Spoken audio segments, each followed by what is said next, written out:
Welcome back to another episode of The Daily Dose in Life Unedited. Welcome back, you guys. I am so pumped. This is our very first subscription episode, and I cannot be more excited to bring this content to you. So, what you're going to find in here is that every day is going to be a little bit different. And a lot of it's going to depend on exactly what I personally am working through the day, as well as what those who are dropping into the messages are asking for.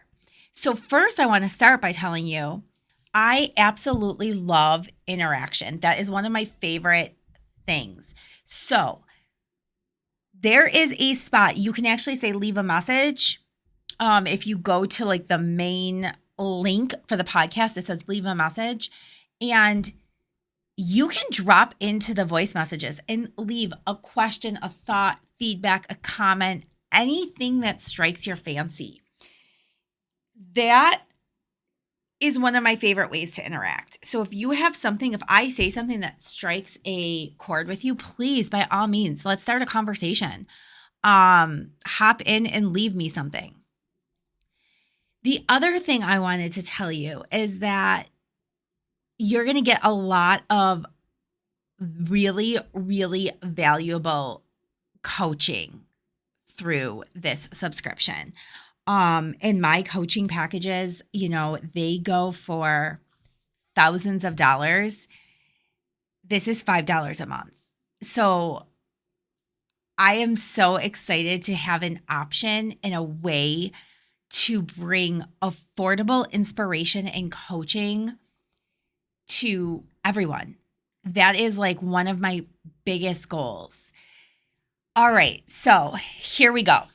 Let's get started. Episode 1. Today, I want to talk about shame and guilt. I actually this morning was cleaning out my notes on my computer, on my Apple, on my iPad, and I don't know if anyone else has a notepad on their phone that is like jam-packed, and like once a year maybe you go through and you start cleaning it out and you're like, oh, I forgot about this. Oh, what was this number, right? So as I'm doing that today, I'm finding all kinds of just itty-bitty little things. And one was something I started writing and typing I was watching the Diane Sawyer interview with Matthew Perry. I don't know if you saw it. I would definitely recommend it. It was an incredible reminder, and I think it's something that we all need from time to time, that shame and secrets, they don't discriminate. Like, there is no amount of money, there is no amount of fame or success that you can achieve that will make you exempt from shame. And that is such an important thing to embrace and remember. You can have all of the fame in the world. You can have every single thing you've ever prayed for. And yet, you can still fight addiction. You can still fight shameful family secrets. You can still fight all of these things that are dark. And here's the one thing, because I've been there. I have been there in my life. Now, I personally have never struggled with addiction. And I have been very, very fortunate with that. But I will say that I have struggled with shame and with guilt when my ex-husband first attempted suicide, because there's such a stigma attached. And I had never been through this before. And I'm going to be totally honest with you. You guys, when I found him laying on the floor, I never saw it coming. It wasn't something that like you sort of are like, oh man, this person's depressed. Oh, we need to, like, no. the thing you have to understand was my ex-husband was the person that at one point in time, he lit up a room. Everywhere he went, people loved him. He was always the person making jokes, and he was always the most thoughtful person, and he thrived on being out and around people. So at no point in time did he withdraw from the world. Okay. Now, we had a lot of other issues in our marriage. And what I did not know at that time was that anger can be a huge red flag of depression. I did not know that. And so to the whole world, he was this super happy-go-lucky guy. But when he was at home, he was angry. And I used to get upset because I would be like, we literally were just here and you're joking and laughing with so-and-so. But we come home and you're angry. And like, I am not that person. Like if I'm angry, if I'm angry and we're fighting and we get out of the car, believe me, wherever we're walking into, everyone's going to know that I'm pissed at you. Like there is no facade. I don't have that ability. It's something I've worked on. I could use taming it a little bit. But here's the thing. He did not he never struggled with that. Like we could literally be in the middle of a screaming match. He would step out of the car and the biggest smile would come on his face and he would like start laughing and joking then I would be like, okay, maybe we're over it. And then we get back in the car and he'd be mad again. And I'm like, wait a second, what? I had no idea anger was a symptom of depression. But when he attempted suicide, there was no outside of the anger, there was no warning signs. There was nobody out there in the outside world who was like, oh yeah, I'm not surprised I saw this coming. And I remember feeling conflicted because I didn't know how to feel those feelings. I didn't know how to talk about those feelings while also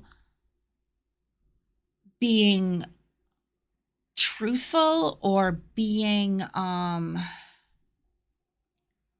what's the word I'm trying to think of? Like, it seemed like if I were to speak the truth, then I was being insensitive. And at the same time, it was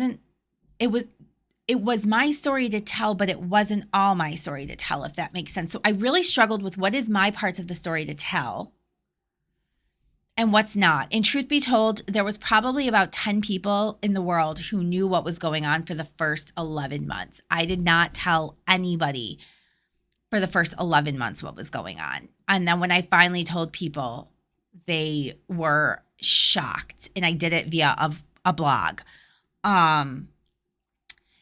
But basically what happened was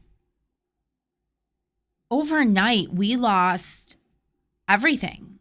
We lost our entire income. And I don't want to say we had a comfortable life. Now, I had made a lot of sacrifices because at that moment, after my kids were born, I never went back to work in the corporate world. So I gave up pedicures and getting my hair done. And I gave up a lot of things that I previously had enjoyed as a non-parent, but they were my decisions. So we were in a comfortable position where we could pay the mortgage and we could make the car payments. But yet we couldn't go out to eat every single night, right? Like we had to watch our money, but we had enough. We just had to be careful. And we decided the deal was we were going to live like that for 5 years. And that was the game plan. 5 years, for the first 5 years, everything I made would be reinvested into the business. And in the 5-year time, the goal was I needed to be making $50,000 at the 5-year mark in order for me to be able to continue on this path. We never got that far. And so I remember, I mean, when we talk about, I feel like I sort of went off track there for a second, but when we talk about shame and secrets, that first Christmas of 2017, I remember reaching out to, I had a client who, her family is, they live very comfortably. And I remember reaching out, and her kids were just a tiny bit older than mine. And I remember saying to her, does your son have any little like cars and trucks? Mind you, Kalen was only 18 months old. And I remember saying, does he have any like little cars or trucks that you're going to get rid of, that like, or little books that I could wrap up? Because here's the thing. He isn't going to know, but I can't rewrap things that he already has, because my daughter, who is 3, she will know. So I have to bring something new in, but I don't need brand new anything. So I literally was asking for like hand-me-downs of his toys I could wrap up to give to my son. And she came in and she had given us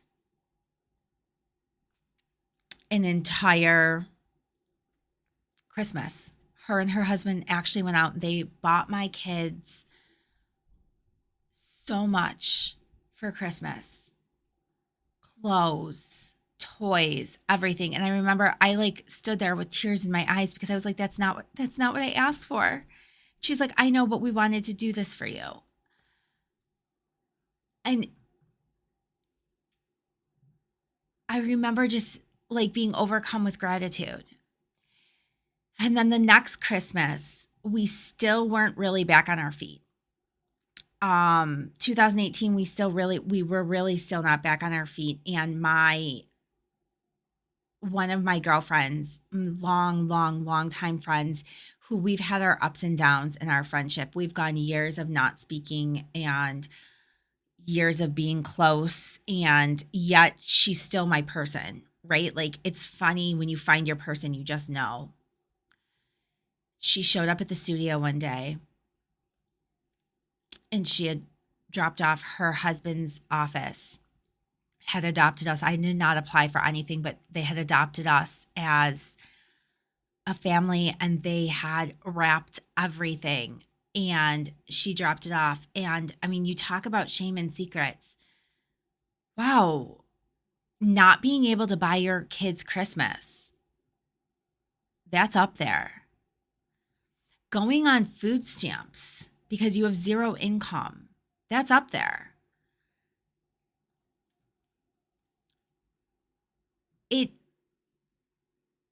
It was so shameful, because I couldn't support my family and I didn't know what to do. And I remember literally sitting there saying to my mom, well, I can go get a full-time job. Maybe I should close the studio. And I remember her saying to me, that's not going to help, because that's going to give you an income. But now you're going to start a brand new job and you're not going to have the flexibility. What are you going to do when the kid is sick and this and that, and all of these things happen, and you need that flexibility. So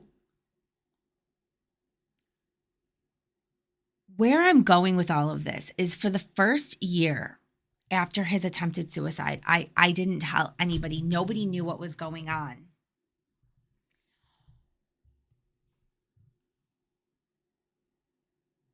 I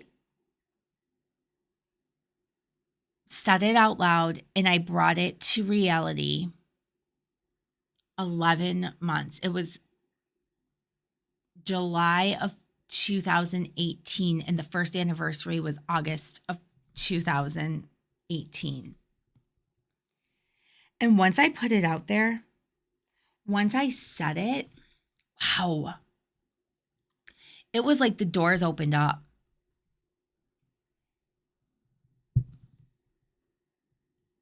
It felt so good because you know what? This is what I've learned. Shame can't live in the dark. And every single person on this earth has experienced shame, guilt, secrets. And if we try to keep them hidden, they will eat us alive.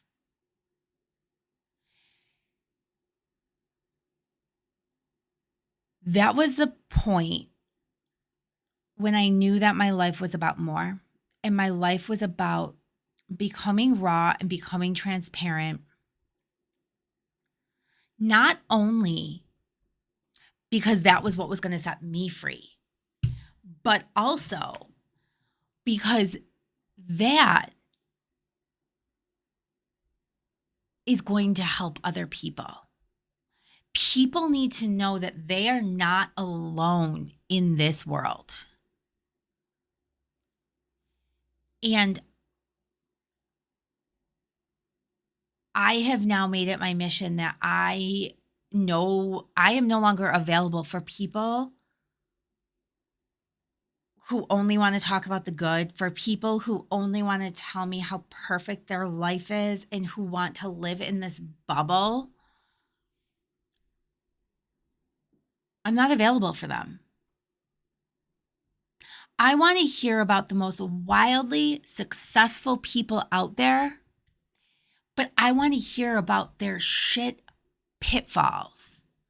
I want to hear about how they got knocked off that mountain and then they stood up and they climbed back up. And they got knocked down and they climbed back up. That is what I want to hear about because that's where inspiration lies. And if we try to pretend that falling off the mountain, that our secrets and our shame and our guilt, that it doesn't exist, and we think we can get to a point where we can then just pretend it doesn't exist, we're not servicing anyone. So this is a really important point when you are curating who you follow on social media. Make sure that the accounts you follow share the good and the bad. Make sure that those that you're watching and you're emulating because they have wild success that you dream of, because we should all have somebody that we are emulating that is where we want to be and that is higher and better and ahead of us. But make sure that they're also sharing all of their knockdowns, that they're sharing what could be considered their shame and that they're putting it out in the open, because if they're putting it out in the open, they have learned from it. They are healing from it. You cannot heal from it if you're not sharing it. Shame multiplies in the dark. Shame cannot live in the light. The minute you speak it, you shed light. It dies. The shame dies. Try it. It is the most freeing thing out there. And there is nothing that you are going through in this world, that you have been through in this world, that someone else has not been through. For me, 90% of my worthiness issues all centered around finances and money. Majority of my shame centered around finances and money. The other portion of my shame centered around the fact that I married a narcissistic, I don't know his exact diagnosis, but basically I got conned. That's a story for another day. But pretty much as soon as we said I do and we came home from the honeymoon, the life that I previously lived and the things I knew, things instantly started changing. And that's a story for another day. But you are not alone on this journey. And that's such a fantastic thing to know and embrace. So on that note, I want you to go out and do something good today.